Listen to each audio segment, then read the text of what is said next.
అంతేగా? మన మన్నార్ ఆర్మీని గేటు దగ్గరే కాదు మొత్తం ఖాన్సార్ లో హై అలర్ట్ లో ఉండమనండి. ఖాన్సార్ లో క్యాల్కులేటర్ పెట్టుకుని ఏమీ లెక్క పెట్టలేదు. కాన్సార్ ఎరుపెక్కాల మండే నిప్పుతోనైనా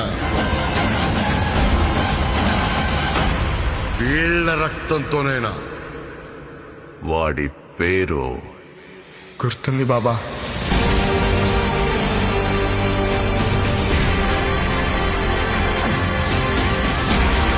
ఖాన్సార్ వల్ల చాలా మంది కథలు మారాయి. కానీ ఖాన్సార్ కథ మార్చింది.